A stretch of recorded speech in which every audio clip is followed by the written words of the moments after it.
Hello and welcome to this channel जहाँ आप study कर रहे हैं क्लास 11 के मैथ्स की। और इस सीरीज के लास्ट वीडियो में हमने कॉम्प्लेक्स नंबर के क्वेश्चन सॉल्व किए थे, बिल्कुल बेसिक कंसेप्ट्स के ऊपर। जो JEE में आए क्वेश्चन थे हमने उसे डील किया था। ओके, आज हम क्या करेंगे, तो आज हम एक नए टॉपिक की तरफ जा रहे हैं। कहने का मतलब कॉम्प्लेक्स नंबर को हम ग्राफ के ऊपर कैसे रिप्रेजेंट करते हैं और उसके थ्रू हम अपने क्वेश्चंस को कितनी आसानी से सॉल्व कर सकते हैं। अब हम उसकी तरफ चलते हैं, ठीक है। तो बेसिकली आज का हमारा एम क्या है, तो आज हम एक नया प्लेन डिफाइन करने वाले हैं। क्या करने वाले हैं? एक नया प्लेन, जिसको हम लोग क्या बोलेंगे? Argand plane. क्या बोलेंगे? Argand plane. तो आर्गेंट प्लेन होता है क्या है? आर्गेंट प्लेन एक ऐसा प्लेन है जो कॉम्प्लेक्स नंबर को रिप्रेजेंट करना सिखाता है। ठीक, सो आर्गेंट प्लेन, ठीक है, ये एक ऐसा प्लेन है जो हमें कॉम्प्लेक्स नंबर को रिप्रेजेंट करने की अपॉर्चुनिटी देता है, हम ऐसा बोल सकते हैं। ठीक है, कहने का मतलब ये एक प्लेन कैसा होगा, तो हमने एक्स वाई एक्सिस को ड्रॉ किया हुआ है। हमें जानते हैं हम कि एक्स वाई एक्सिस हमारा क्या होता है। बस उसी तरीके का कोई एक्सिस है, समझ लो ये हमारा एक्स एक्सिस है और ये हमारा वाई एक्सिस है। हमने अपने जेड का स्टैंडर्ड फॉर्म क्या देखा था, तो ए प्लस आई भी देखा था। क्या मैं इसे एक्स प्लस आई वाई भी लिख लूँ, चलेगा? यस। इसका मतलब है कि इस जेड का जो एक्स होगा हम उसे किससे रिप्रेजेंट कर देंगे? अपने एक्स एक्सिस के ऊपर। जो वाई कोऑर्डिनेट होगा हम उसे किस पे रिप्रेजेंट कर देंगे? वाई एक्सिस के ऊपर। So this axis is called real axis, this axis is called imaginary axis. Okay, now जब हम इन दोनों एक्सिस को मिलाकर एक प्लेन बनाते हैं तो ये जो प्लेन बनती है, इसी प्लेन का नाम क्या है? Argand plane. अगर मुझे स्पेस में कोई भी एक कॉम्प्लेक्स नंबर, स्पेस मतलब आर्गेंट प्लेन में हमें एक कॉम्प्लेक्स नंबर को रिप्रेजेंट करना है, तो मेरे पास कोऑर्डिनेट सिस्टम कैसा है उसका? तो उसका कोऑर्डिनेट सिस्टम ये है कि plot your real values on x axis and imaginary value on y axis. So x plus y i y, कहने का मतलब स्पेस में अगर मैं बोलूँ, मान लो ये मेरा वो पॉइंट P है, तो ये मेरा क्या हो जाएगा? एक्स कॉमा वाई कोऑर्डिनेट हो जाएगा, जहाँ पे ये क्या है। सो यहाँ से अगर मैं परपेंडिकुलर ड्रॉप करता हूँ तो ये मेरे एक्स की वैल्यू है, और यहाँ से अगर मैं इधर परपेंडिकुलर ड्रॉप करता हूँ तो ये मेरे वाई की वैल्यू है। ओके, बस सिंपल जैसा हम अपने किसी कोऑर्डिनेट को अपने एक्स वाई प्लेन पे जैसा प्लॉट करते हैं, सिंपली बस वही काम करना है हमें। यहाँ पे भी क्या है हमारे लिए? जो रियल पार्ट होगा उसे मैं एक्स एक्सिस पे देखूंगा और जो इमेजिनरी पार्ट होगा उसे मैं वाई एक्सिस पे देखूंगा। इसका मतलब मेरा रियल एक्सिस माइनस से प्लस, मतलब नेगेटिव वैल्यूज़ भी हो सकती है, पॉजिटिव वैल्यूज़ भी हो सकती है, और सिमिलरली वाई भी मेरा क्या हो सकता है? नेगेटिव और पॉजिटिव हो सकता है। तो मैं इसे ऐसा भी बना सकता हूँ। ओके, थोड़ा सा और डिटेल में चलते हैं। जैसे कि फॉर एग्जांपल अगर मान लो मैंने बोला कि एक्सप्रेस करना है मुझे किसको, तो z is equal to 3 + 4i को, किस पे? आर्गेंट प्लेन के ऊपर। तो मैं क्या करूँगा, तो मेरा आर्गेंट प्लेन अगर ये है, मैं मान लेता हूँ कि ये मेरा प्लेन है, ये अगर मेरा प्लेन है तो x एक्सिस में 3 पॉइंट और y एक्सिस पे 4 पॉइंट। इसका मतलब इधर से मैं x मान लेता हूँ यहाँ पे होगा और y यहाँ पे होगा। So this point P represent 3,4। Okay, तो इसका मतलब इस पॉइंट को क्या मैं बोल सकता हूँ कि ये मेरा z है। अगर हम इसे z ऑफ पॉइंट P बोले तो ये z ऑफ पॉइंट P है। ओके, सिमिलरली अगर मैं मान लूँ इसे कि मेरे पास z दिया हुआ है -3 + 4i, तो ये कहाँ पे आना चाहिए? तो x की वैल्यू -3 हो जाएगी और y की वैल्यू 4 रहेगी। इसका मतलब x एक्सिस पे इधर आऊँगा और y की वैल्यू इधर आएगी। सो इसका मतलब इस केस में ये वाला कोऑर्डिनेट मेरा क्या बताएगा? -3,4।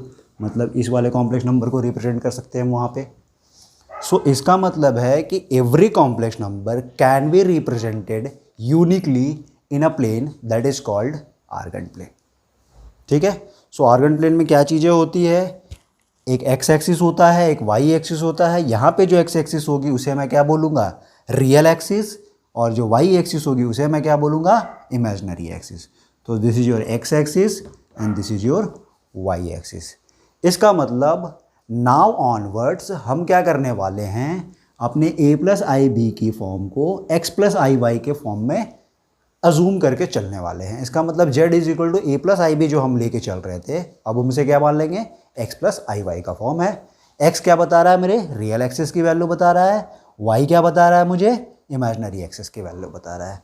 सो उसी तरीके से अगर मैं बोलूँ इसे कि मान लो मेरा कोऑर्डिनेट 3 माइनस फोर आई मेरा कॉम्प्लेक्स नंबर है, तो वो कहाँ पे आना चाहिए, तो x3 है मतलब x पॉजिटिव एक्सिस की तरफ, और y -4 है तो नेगेटिव एक्सिस की तरफ। इसका मतलब वो पॉइंट मेरा कहीं यहाँ पे आएगा। So this coordinate represent 3, -4।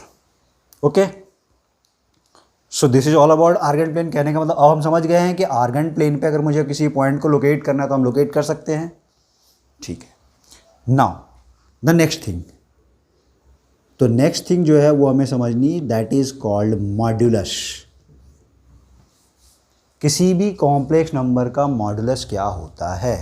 So the definition of modulus of any complex number says that this is the distance of the point in a Argand plane from the origin.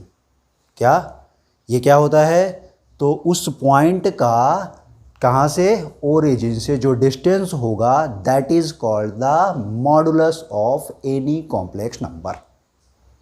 तो हमें कॉम्प्लेक्स नंबर का modulus निकालना था, इसीलिए हमने argon plane को define किया। Okay, अब समझते हैं कि मॉडुलस होगा क्या। इसका मतलब है कि अगर मैं जनरल टर्म्स की बात करूं, तो अगर मेरा Z x plus i Y का फॉर्म है तो स्पेस में मैं उसे ऐसे रिप्रेजेंट करूंगा। So the distance of this point from the origin is called what, so distance of this point from the origin is called the modulus. अब ये वैल्यू आएगी कितनी, तो हम देख पा रहे हैं कि ये हमारा एक राइट एंगल ट्रायंगल बन रहा है, और ये राइट एंगल ट्रायंगल बन रहा है, इसका मतलब we can say that this square plus this square is equal to this square होगा। तो पाइथागोरस थ्योरम हमने लगा दिया, और यहाँ से हमें एक बात समझ में आई कि मॉड ऑफ जेड, क्या, कि mod of z is equal to x square plus y square का अंडर रूट हो जाएगा। रिप्रेजेंट किया हमने वैसा।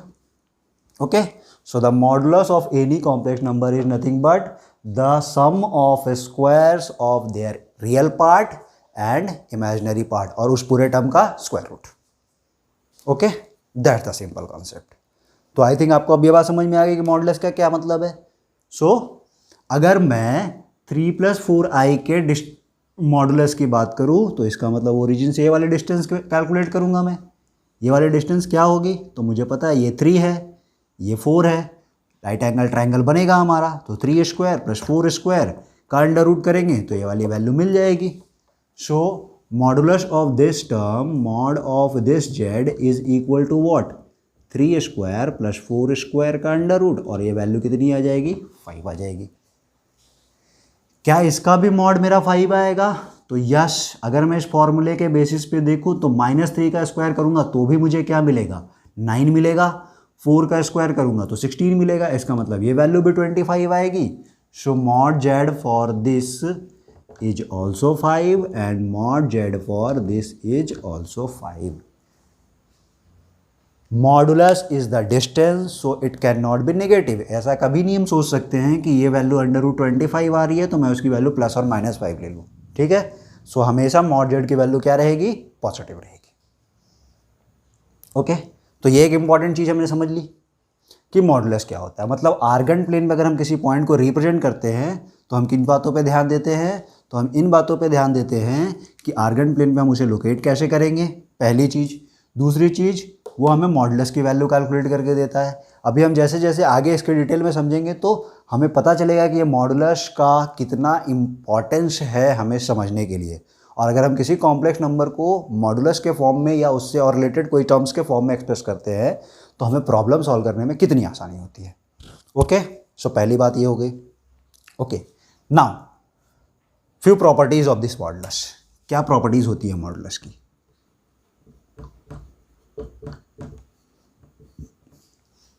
तो पहली प्रॉपर्टी कि what is the modulus of Z1 into Z2, मतलब Z1 इंटू Z2 का मॉड करेंगे तो क्या आएगा। सो द प्रॉपर्टी इज कि अगर दो कॉम्प्लेक्स नंबर आपस में प्रोडक्ट फॉर्म में हैं और उनका मॉड निकालना है तो we can simply take what modulus of first complex number into modulus of second complex number. हम ये प्रॉपर्टीज प्रूव कर सकते हैं, इसमें कोई प्रॉब्लम नहीं है। हम Z1 और Z2 दो अलग अलग वैल्यूज़ कंसिडर कर लेंगे और वहाँ से हम इस प्रॉपर्टी को प्रूव कर लेंगे। वैसे हमें प्रूफ पूछा नहीं जाता है। अगर आपको लगता है कि आपको प्रूफ की रिक्वायरमेंट है, किस तरीके से प्रूफ करना चाहिए, ask me on the comment box, I will reply from there. Okay, मैं आपको वहाँ से रिप्लाई कर दूंगा कि मुझे कैसे प्रूफ कैसे करना है और मैं उसका सॉल्यूशन बता दूंगा। ठीक है। सिमिलरली अगर मुझे बोला गया कि what is the modulus of division of two complex number, तो ये क्या होगा। So this is equal to mod of Z1 upon mod of Z2। Very important thing, Z2 zero नहीं हो सकता है क्योंकि डिनोमिनेटर अगर जीरो हो गया तो वो मेरा टर्म एग्जिस्ट ही नहीं करता, मतलब डिफाइन ही नहीं होता। ठीक है। सो दिस इज द दूसरी second property. Okay, now third property कि अगर मैं किसी कॉम्प्लेक्स नंबर को एक कांस्टेंट से मल्टीप्लाई करता हूँ तो उसके मॉडुलस में क्या इफेक्ट आता है। तो उसके मॉडुलस में सिर्फ एक ही इफेक्ट आता है कि k हमारा मॉडुलस के बाहर चला जाता है। इसका मतलब मैं k इंटू Z1 का मॉड इज इक्वल टू क्या बोल सकता हूँ, k into mod of Z1 बोल सकता हूँ।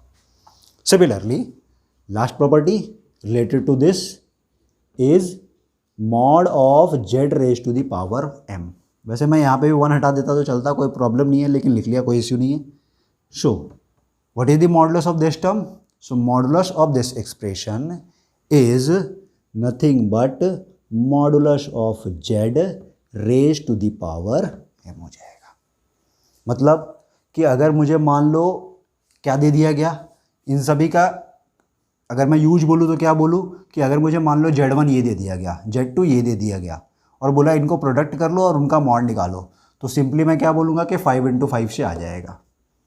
अगर ये दोनों टर्म आपस में डिवीजन में है तो क्या हो जाएगी, 5/5 करके 1 आ जाएगी। मतलब मुझे ऐसा नहीं है कि पहले मैं इसे सिंप्लीफाई करूँ तब जाके उसका मॉड निकालो, ऐसी ज़रूरत नहीं है। मैं न्यूमरेटर को सेपरेटली निकाल सकता हूँ, डिनोमिनेटर को सेपरेटली कैलकुलेट कर सकता हूँ, दोनों को डिवाइड कर सकता हूँ।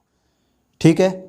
सिमिलरली k इंटू Z1, मतलब अगर मैंने इस इक्वेशन को मान लो 2 से मल्टीप्लाई कर दिया तो मेरा मॉडुलस अगर कैलकुलेट करूँगा तो मेरा रिजल्ट क्या आ जाएगा, तो 2 इंटू 5 मतलब 10 आ जाएगा। ओके। देन अगर मैंने बोला 3 + 4i का स्क्वायर है, उसका मॉडुलस क्या आएगा, तो यहाँ पर पावर 2 दिख रही है, इसका मतलब मैं उसे बोल सकता हूँ कि इसका जो स्क्वायर आएगा वो क्या आएगा, Z raise to the power m, मतलब 5 का स्क्वायर आ जाएगा। So value is 25। बहुत इंपॉर्टेंट प्रॉपर्टीज़ है, ये बहुत इंपॉर्टेंट कंडीशन है, इतना हमको याद रखना है क्योंकि ये हमें अपने प्रॉब्लम को सॉल्व करने में मदद करेगा। सॉरी, यहाँ पे ये Z2 नॉट इक्वल टू 0 होना चाहिए था। ठीक है। सो दिस इज व्हाट कि मैं मॉडुलस कैसे कैलकुलेट करूँ। सबसे पहली बात कि मैं कोई भी कॉम्प्लेक्स नंबर को ऑर्गन प्लेन में कैसे रिप्रेजेंट करूँ। ओके, ऑर्गन प्लेन पे हमने इसके रिप्रेजेंट कर लिया तो वहाँ से हमने क्या चीज़ देखी कि मैं उसका मॉडुलस निकाल सकता हूँ। मॉडुलस क्या होती है, distance of that point from the origin. कुछ प्रॉपर्टीज़ है कि दो कॉम्प्लेक्स नंबर को मल्टीप्लाई करके अगर मुझे मॉड निकालना है तो मैं क्या कर सकता हूँ, उनके इंडिविजुअल मॉड्स को भी मल्टीप्लाई कर सकता हूँ। सिमिलरली फॉर डिवीजन, नाउ अगर किसी कांस्टेंट को किसी कॉम्प्लेक्स नंबर से मल्टीप्लाई कर देंगे तो उसके मॉड में क्या इफेक्ट आएगा, तो उसका overall mod k times original complex number के मॉडुलस से मल्टीप्लाई हो जाएगा। एंड फाइनली अगर कोई कॉम्प्लेक्स नंबर में कुछ पावर दी हुई है तो हम क्या कर सकते हैं, पावर को बाहर रखकर मॉडुलस की वैल्यू पे लगा सकते हैं। ठीक है। वेरी इंपॉर्टेंट प्रॉपर्टीज़ है, इसे ध्यान में रखना है और इस पे बेस्ड हम क्वेश्चन सॉल्व करेंगे। अभी थोड़ा हमें इसके और डिटेल में जाना है तो अगले वीडियो में मैं इस पर और डिटेल में बात करूँगा। मतलब ऑर्गन प्लेन से हमें और क्या क्या चीज़ें देखनी है, हमें ये एंगल कैलकुलेट करना है। जब हम इस एंगल को कैलकुलेट कर लेंगे तो मैं उस समय आपको बताऊंगा कि इस कॉम्प्लेक्स नंबर को हम किसी दूसरे फॉर्म में कैसे एक्सप्रेस कर सकते हैं और वो हमें कितनी मदद करता है हमारे प्रॉब्लम को सॉल्व करने के लिए। ओके, तो अगर आपको ये वीडियो पसंद आया हो तो प्लीज़ वीडियो को लाइक कर दीजिए, चैनल को सब्सक्राइब कर लीजिए, अपने दोस्तों को शेयर